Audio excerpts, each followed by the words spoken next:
Tayo po ay muli lumalangin sa oras.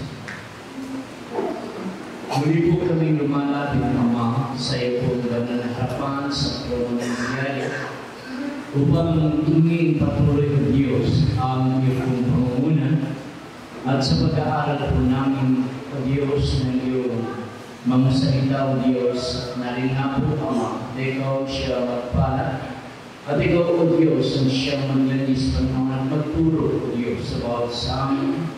At ikaw, Panginoon, ang siyang nakakaalam, O Diyos, ng bawat pangailangan ng iyong mga anak. At ikaw, O Diyos, ang aming dakilang pastor. Sumitan kami ng iyong kapangyarihan, Panginoon, at naiyan po yung pagpilinis mo, Diyos, sa bawat isa aming dakilang Diyos, ikaw siyang magbukas ng pagnawa ng aming mga puso at isipan. At kami din po, O Diyos, ay sumilalim ng iyong kapangyarihan. Ano man ang mga balakid ng Diyos, gawa ng kaaway, Panginoon, ay aming sinasubay sa oras na ito, sa pangalan ni Jesus, sa pangalan ni Jesus, sa pangalan ni Jesus. Amen and Amen. At sa oras na ito, tayo po ay makakapag. At tayo po ay dadapit po sa pag-aaral sa kasulatan. At sabi nga po kanina na ang nakalakay kanina sa topic, yung ang paglilingkod sa Diyos ay panghabang buhay. Panghabang buhay habang tayo ay nabubuhay. Tayo ay dapat maglingkod sa Diyos. Subalit sa oras na ito, tayo po ay magpagbukas ng ating banal na kasulatan dito po sa aklat ng 1 Samuel chapter 30 in verse 1 na ating pong buksan ang ating mga kasulatan, ang Biblia, na ganito po ang nakasaad sa banal na kasulatan.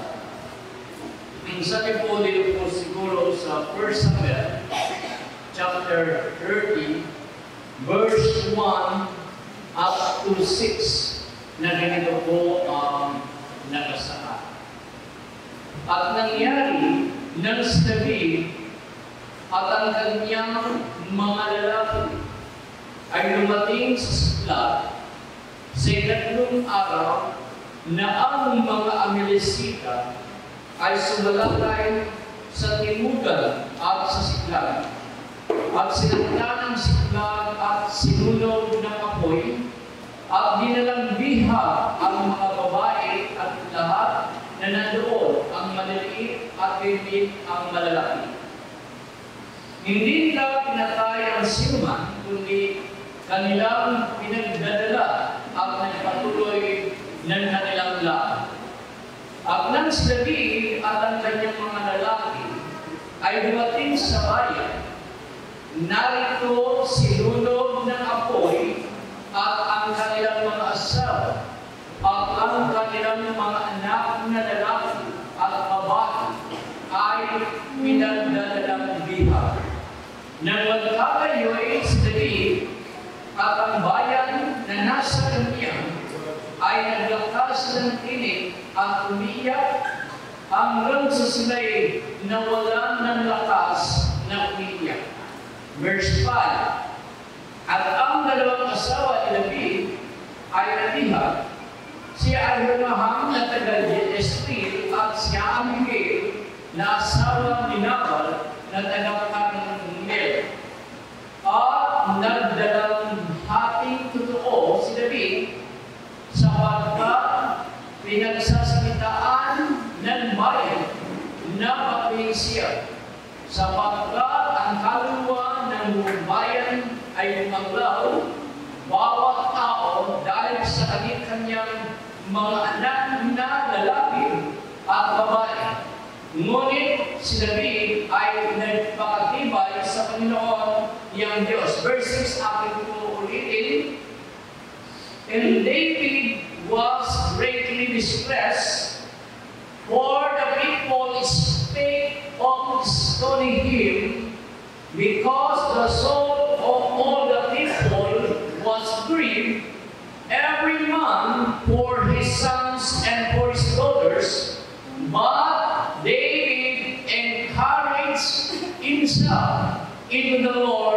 Please God, pagpalain po ng Diyos ang pagbabasa sa kasulatan o sa Biblia. Na kung saan na ang pangyayari ito na naging buhay ni Aaron Levi, nang sila po ay umuwi galing sa isang lugar sapagkat sila ay hindi pinahintulutan na sumama sa pakikipagbaka at sila'y pinauwi na lamang.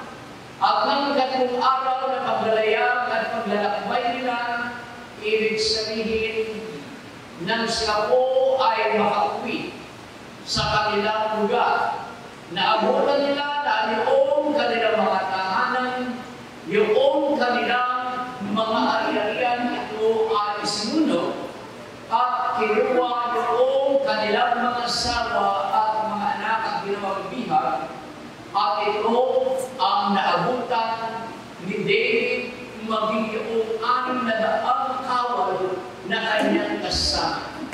At sa pangyayari ito, nanlumo, nagdawaypay, na-discourage, nariyan po mga kapatid sa pangyayari ito na kanilang sinisisi na po ngayon maging si David dahil sila yung umalis, walang nagtanggol sa kanilang mga mahal sa buhay nang sila po ay lusuin yung kanilang lugar.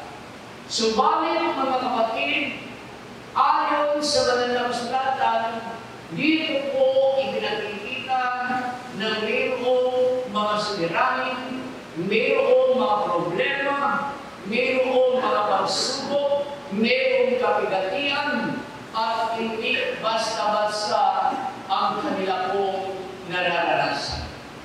At dito na po sinabi ng banal na kasulatan na maging ang mga kasama ni Haring David na mga sundalo, siya po ay gusto ni batuhin maging ng kanyang mga kawal sapagkat siya ay sinisisi sa ganitong pangyayari.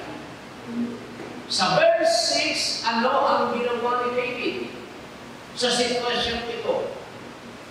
And David encouraged himself to the Lord. Ito ang kanyang ginawa na mismo na siya po ay nagpakalakas, na siya po ay nagtulibay, at ang ginawa niya, siya po ay lumaki sa ating dakilamis. And my brethren in Christ, ngayon sa inyong mga sitwasyon, sa ating mga kalagayan, mayroong mga iba sa kasalukuyan na nandito po na hindi biro-biro ang kanilang kinakaharap sa buhay, at maaaring sila po ay uliro, sila ay balisa, hindi alam ang gagawin. So, mayroong parang katulad ni David na siya ay dumaranas ng grabing pagsubok sa kanyang buhay, subalit hindi siya nawalan ng pag-asa.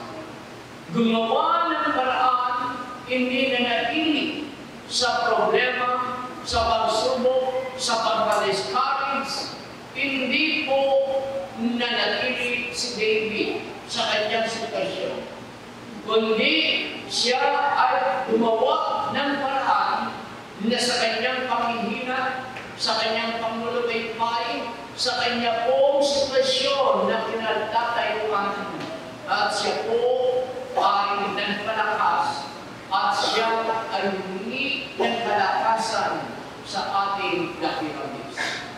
So, ngayon po, sa ating pong katayuan, how to encourage ourselves. Paano natin ma-encourage ngayon ang ating mga sarili kung sa ang subok, problema, suliranin, kapigatian, kalungkutan, kawalan, sakit, at iba pang mga bagay na gawa ng kaawa. Mayroong solusyon sapagkat ipinakikita ng kasulatan na si Haring David sa kanyang sitwasyon, ito'y kanyang na-overcome, ito'y kanyang napagtagumpayan, at siya, mga kapatid, ay nagtagumpay. Sa pangyayari, dahil siya ay nagpakalakas sa ating mahal na Panginoon.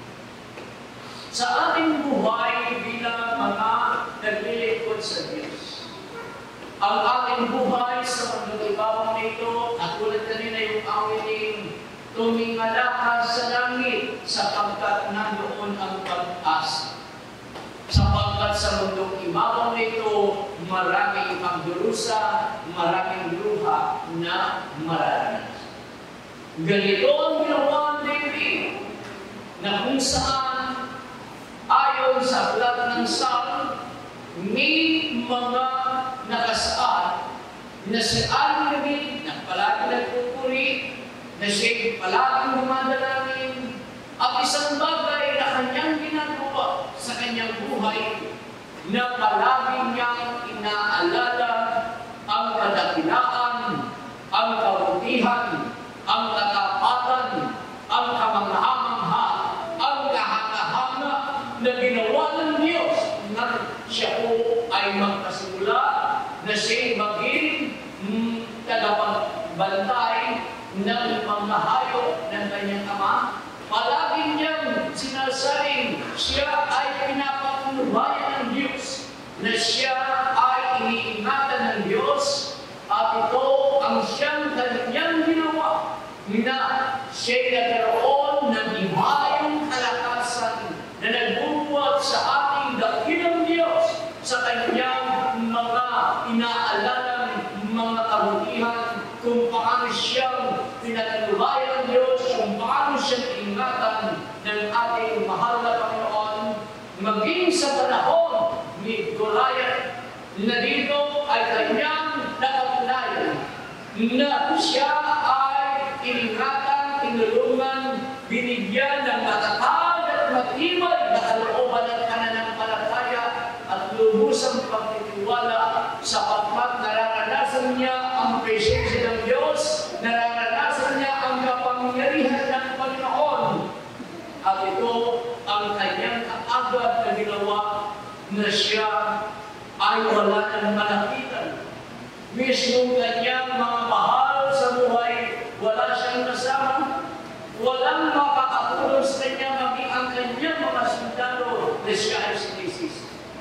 Wala siyang malapitan, wala siyang madaingan, kundi ito ang kanyang ginawa, na siya ay lumapit, na siya ay nagpakumbaba, na siya ay dumalangin sa ating dakilang Diyos kung ano ang kanyang gagawin, at siya ay tinugon ng Panginoon at binigyan ng kasagutan na kinakailangan, na siya ay lumaban, na siya magpakatapang, at siya ay magtatagumpay.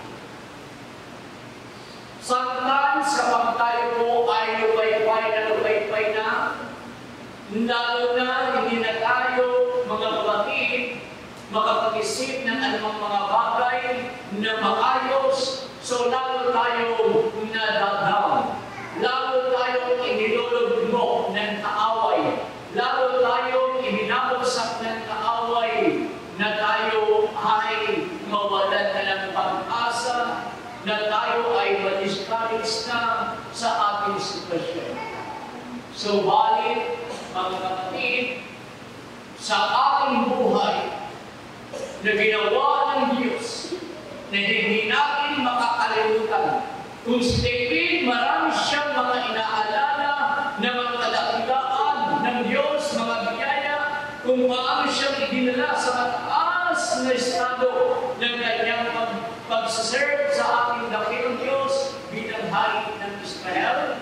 Marami siyang mga naranasan sa kanyang buhay, na siya po ay nabilanggo, na siya ay nakaprema, at siya ay inulog sa lugar po ng balon, na siya ay ibinenta, na siya, mga kapatid, ay kinaimbitahan ng kanyang mga kapatid.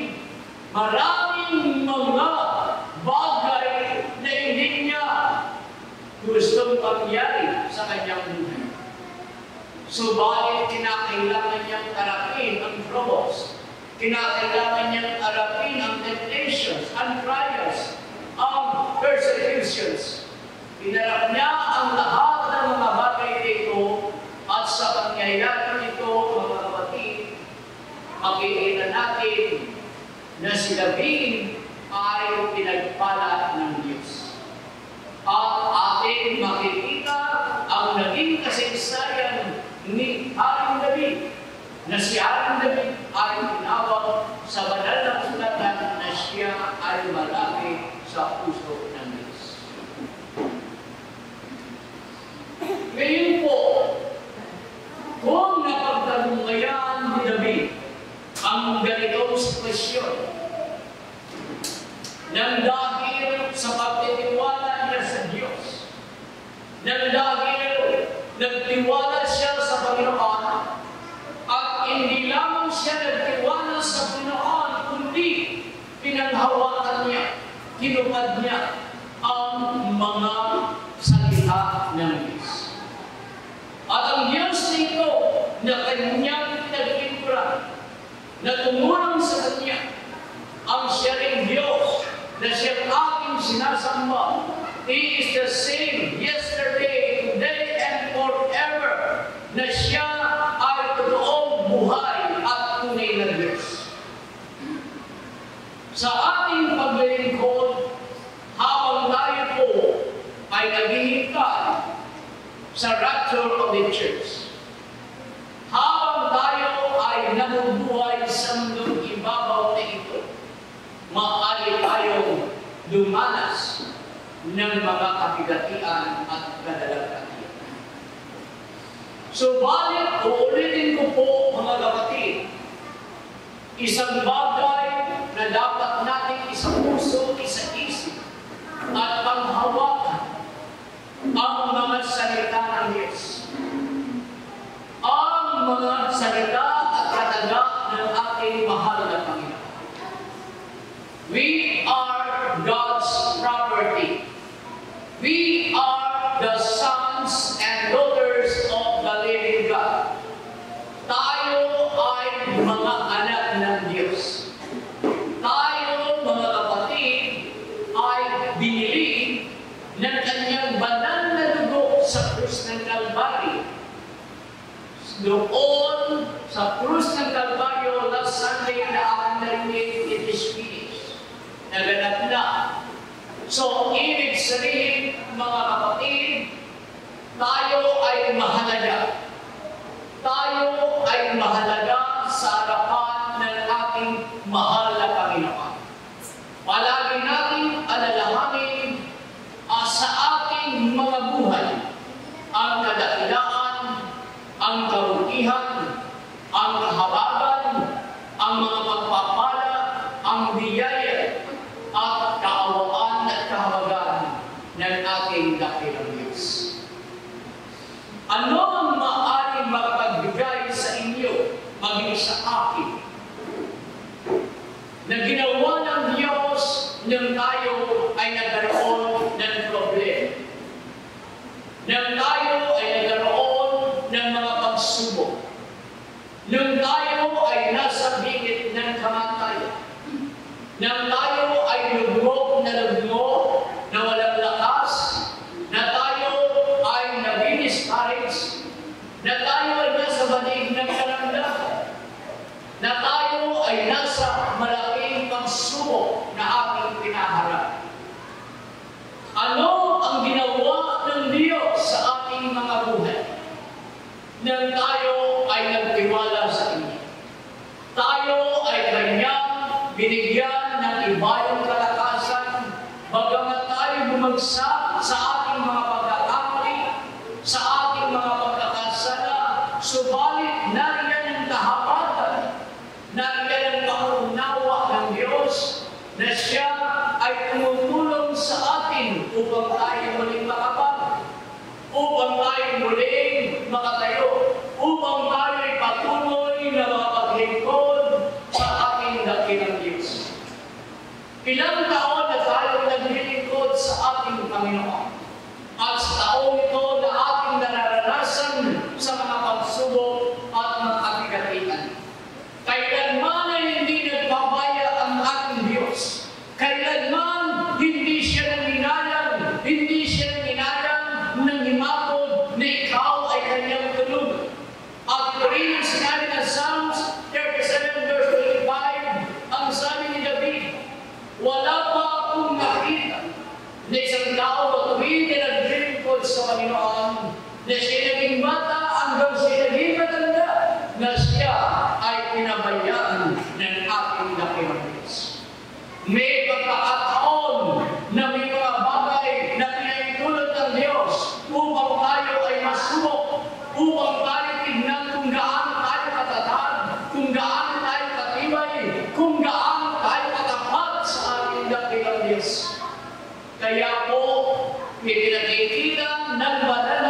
inaalala ang kadakilaan ng Diyos at patuloy niyang pinaglilingkuran, pinupuri hanggang siya po ay tumanda at nariyan yung pagtitiwala, yung pananalig sa ating dakilang Diyos. Kaya pinalahanan niya si Ating David na maging ang kanyang anak, na siya ay pinakailangan maglingkod sa tunay na Diyos, ang isang Diyos ng Israel, na siya ay dapat sumunod sa lituntunin ng ating mahal na Diyos. Ano po ang pangako ng Diyos? Kung ang mga Israelita, makikita natin na siya ay pinapatnubayan ng aliging apoy, ng aliging ulap kapag sila'y naglalakbay. Subalit ito ang pinakakailam sa ating pamumuhay bilang tayo po ay nasa biyaya ng Diyos, na hindi na yung pillar of fire, hindi na yung pillar of cloud na kailangan, kundi hindi na po ito ang kailangan, kundi ang sabi ng aklat ng 28 verse 20 ng aklat po ng Matthew, ituro ninyo sa kanila ang dapat nilang maunawaan at dapat nilang maintindihan ang mga alituntunin ng Diyos upang sila'y lumago, upang sila'y maging matatag, magkaroon ng pundasyon sa mga alituntunin ng Diyos. At ang sabi ng ating dakilang Diyos, at ako ay sumasa inyo saan man kayo dumako, saan man kayo mapanood, ako ay sumasa inyo, at ito ay ang Espiritu Santo na ipinagkaloob ng ating Ama na sa ating mga katawang ito na siya ay mananahin. So tayo po, mga kapatid, ay gagabayan. Tayo ay papatnubanan ng ating dakilang Diyos. Huwag kang matakot, sapagkat ito rin ang siyang paalala ng Diyos kay Joshua. Nang sila ay pinangakuan na po ng Diyos na sila na po ay kukugkob ng mga bansa, na ipinangako ng Diyos na ibibigay niya yung mga pangako ng mga lupain na kanilang pagtitirahan. Be strong and a good courage. Magpakatalag ka, magpakatapang ka, mainam, Joshua. How many times na sinabi ng Diyos ito kay Joshua na maging si Moises, sinabi niya, magpakatapang ka, magtulibay ka, magpakalakas ka. Ang sabi niya kay Joshua, sapagkat mayroong pagkikipagbaga, sapagkat mayroong pagkikipagdigma, at maging kailan tayo ay maging pagbaka, tayo ay maging pagdigma, upang tayo ay magkaroon ng pagpapala, buhay na walang hanggan. At ang sabi ng Biblia, kinakailangan by grace, pero tayo ay kinakailangan magtagumpay sa kaaway sa ating sarili sa mundong ibabaw nito, at tayo ay gumawa ng mabuti dahil kung ang ating faith ay walang gawa, ito po ay useless. So ngayon po, mga kapatid, minention ko lang po yan dahil kinakailangan na tayo ay magpatuloy, na tayo kinakailangan ay magpatuloy na maglingkod sa ating Panginoon habang tayo ay natulog. Mga kapatid, lalo tayong magsumikap, lalo tayong magpakatatag sa tulong ng aking Panginoon.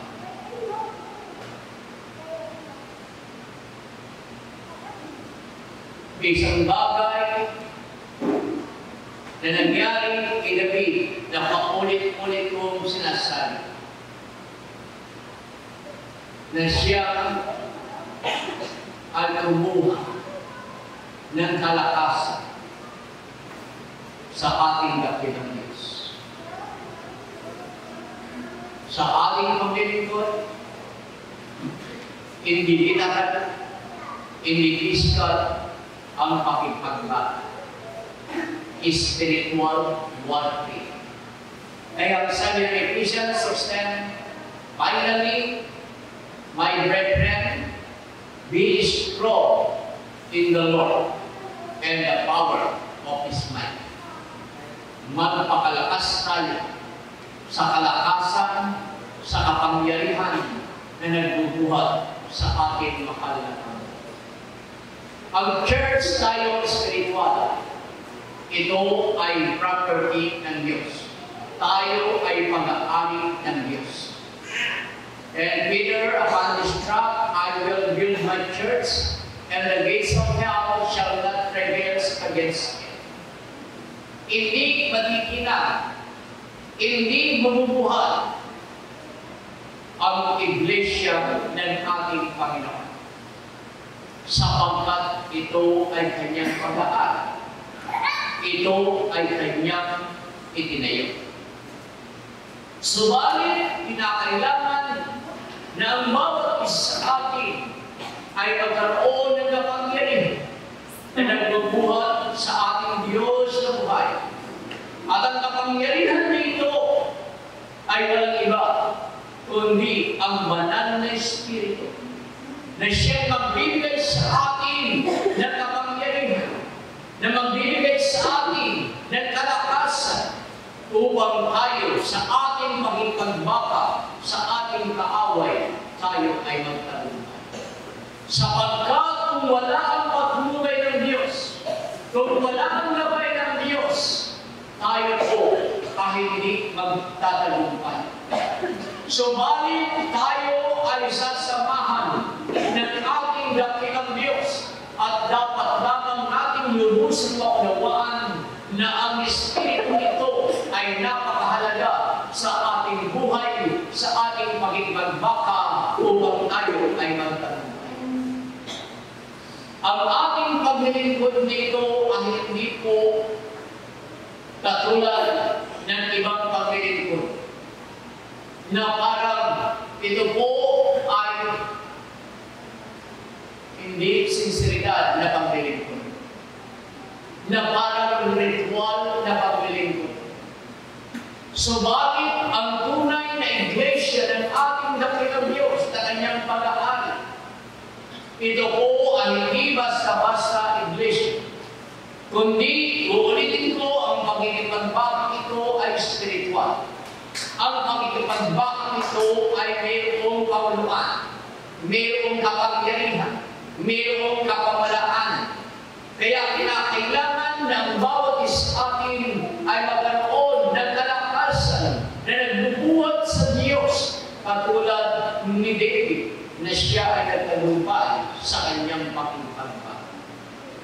Maging alerto ang bawat isa, maging mapagmatsyag ang bawat isa, maging mapagbantay ang bawat isa, sapagkat ang ating kaaway ay parang umatunal na naghahanap ng masisilan niya at hindi ka ito bibiruin.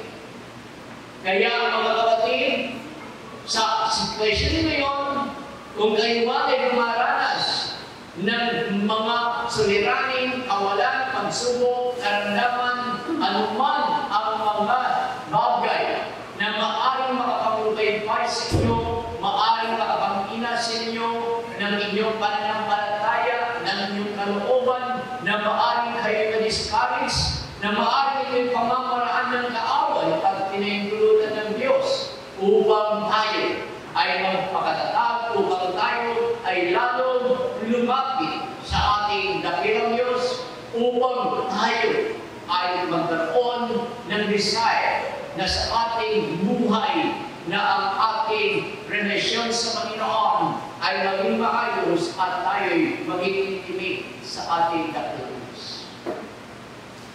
So huwag kayong madi-discourage ulit dito po. Bakit nalilingkod ako sa Panginoon? Bakit maraming mga problema, mga pagsubok? Yan po, mga kapatid, kahit di natin may iwas. Dahil ipinakikita na ng banal na kasalanan, na maging si Job man, maging ang mga alagad man, maging ang ating dakilang Diyos, kung siya magkatawang tao, siya man, ay nais na tuksohin ng tao. Mga kapatid, konti na lang ang panahon. Kaya kinakailangan sa panahon ito, lalo tayo magsumikap. O ulitin ko po, lalo tayo magsumikap. Sakali na riyan, wala yung iba, huwag tayong ma-discourage. Huwag tayong ma-discourage. Lalo tayo magsumikap na dumalangin, na mayroong pag-ayuno, sa mga kapatid na mayroong karamdaman, isama sa mga pananangin, mag-aayuno, at yan po ang kailangan. So mga kapatid, sa maiksing ensayan, at sana po ay naging magpapala sa bawat isa na tayo ay kinakailangan magpakalakas at gumawa ng paraan upang tayo ay lumakas sa spiritual, upang tayo ay ma-revive. Isang bagay na dapat natin gawin, manalangin, magpuri, dumalo sa gawain, at nariyan kung saan huwag magpabaya sa inyong mga inyakang na mga responsibilidad at nariyan mga talento, mga kaloob na pinagkatiwala ng Diyos na dapat ninyong gamitin sa kanyang ministry, at nariyan mga kapatid sa pagpupuri, pagbabasa ng Biblia at magpalakas. Sa panahon na ikaw ay nanlulumo, na ikaw ay nalalamig, na ikaw ay nag-discourage na dahil sa mga pagsubok, o maaaring sa iyong naranasan na ikaw ay nausip. Sa halip na ikaw ay magsumikap, na ikaw ay magsumikap, hindi ito ang siyang magiging sanhi at dahilan upang ikaw ay mawala sa presensya ng Diyos, upang ikaw ay mapawalay sa kalooban ng Panginoon, upang ikaw ay mabaksa. Kundi ito ay maging stepping stones, hallelujah, upang ikaw ay lalong mapala sa ating dakilang Diyos. Tandaan ninyo sa bawat mga nakaranas na backslide o backslider, kayo nagpapatotoo na napakahirap na manumbalik sa gawain ng Diyos. Sandali lang na tayo maglumaypay, tumalikod. Sandali lang yun. Pero pagdating sa ating pong pagpapakabanal, pagdating sa pagsunod sa kalooban ng Panginoon, maraming adla, maraming sagaban, sapagkat gagawa ng paraan ang kaaway upang hadlanan ka, upang ikaw ay hindi makalumbalik sa paglilingkod mo sa ating mahal. Pagkakataon, ibigay ng Diyos sa atin na tayo ay binigyan ng kaliwanagan ng ating Ama upang ating malaman ang tamang pagsamba, ang tamang pagbilingon, at ating nalaman at nakilala ang Diyos na ating pinagdilig. At hindi sapat ang ating ginagawang ito kung ikukumpara sa kadakilaan na ginawa ng Diyos sa ating mga buhay. Isipin ninyo, mga kapatid, na walang natural ng ating buhay kung wala tayo sa kamay ng Diyos. Isipin ninyo na lahat ng mga tagumpay ay ariyan kayamanan sa mundong imabaw nito ay walang kauluhan kung wala ka sa kamay ng Diyos. Mahalaga pa rin na ikaw ay manatili sa presensya ng Diyos. Mahalaga pa rin na ikaw ay nasa kamay ng Panginoon. At ang mayroong mga pagpapalat at biyaya na napakainang na ikaw ay pagkalooban ng Diyos nang dahil sa iyong pagsumikap, pero huwag nating aayaan sa tulog ng ating Panginoon na tayo ay maging matagumpay sa mundong ibabaw ito, na tayo man ay kilalanin kung tayo ay mawawala sa kalooban ng ating mahal na Panginoon. Walang saysay ang mga bagay niyan pagdating ng araw. Kaya huwag ninyong pabayaan ang inyong paglilingkod sa Panginoon. Ano man ang kahilingan ninyo, magkaiburi, karainan sa Panginoon, kung hindi man nagkakaloob, pasalamatan ninyo ang Panginoon, sapagkat alam ng Diyos ang nakakabuti para sa atin. Kung ano man ang inyong mga kahilingan niyan, na hanggang ngayon ay hindi pa pinagkakataon. Meron din takdang panahon na maaaring ipagkaloob ng Diyos para sa atin. Pero huwag kayong mag-inakit sa Panginoon. Huwag kayong magtangkos sa Panginoon. Kundi ang lahat ng mga bagay ay pagkatiwala sa ating mahal na Panginoon. Mga kapatid, ulitin ko po, magpakalakas tayo sa tulong ng Panginoon sa mga espiritual na mga bagay. Ang ating pagbaka ay hindi naman, hindi dugo, kundi mayroong kapangyarihan. At ang pinag-uusapan dito ay ang ating mga kaluluwa, ang ating mga kaligtasan. Kaya kailangan maging masunurin tayo sa alultunin ng ating mahal na Panginoon. Tandaan ninyo, hindi natin hawak ang ating buhay. Anuman oras ay maaari tayong mawala at maglaw sa mundong ibabaw nito. Katulad ni Brother Rick, biglaan na lang hindi ang nangyari sa kanya. So hindi natin alam ang araw ng bukas. Pero ang napakahalaga, ang napakainam, huwag na huwag ninyong ipagpapalit ang ating Panginoong Jesucristo, ang inyong kaligtasan, ang inyong kaluluwa sa mga bagay na kumikinang sa mundong ibabaw nito. Huwag ninyong ipagpalit ang inyong kaligtasan ng ating Panginoon sa mga bagay na panandalian lang. Sapagkat darating ang araw, maging sa panahon ito, sa bawat mga naglilingkod sa Panginoon na hindi sineseryoso ang kanilang paglilingkod, na parang ito'y laruan lamang, darating ang araw, pagsisisiyan po ninyo yan, pag hindi ninyo inayos ang inyong paglilingkod sa ating mahal na Panginoon. Sapagkat tayo lahat ay harap sa hukuman ng ating Panginoon. Totoo na mahabagin ang Diyos nang dahil sa biyaya, nang dahil sa kabutihan ng Panginoon. Pero tandaan ninyo, mayroong kabagsakan ang ating mahal na Panginoon. Ang kabagsakan nito ay sa mga taong hindi susunod sa kalooban ng ating mahal na Panginoon. Kaya ayusin natin sa tulong ng Panginoon ang ating paglilingkod. At sa paglilingkod, natin maganda yung talagang dumami tayo at dumami kayo ng purpose ng ating Panginoon kung bakit kinakailangan magkaroon ng Great Commission. Pero hindi batayan ang karamihan, kalakihan ng bilang. Ang batayan diyan ay ang katapatan. Ang batayan diyan ay ang katapatan sa paglilingkod sa ating mahal na Panginoon. Yan po, mahalagang ang ating kaluluwa sa harapan ng Panginoon.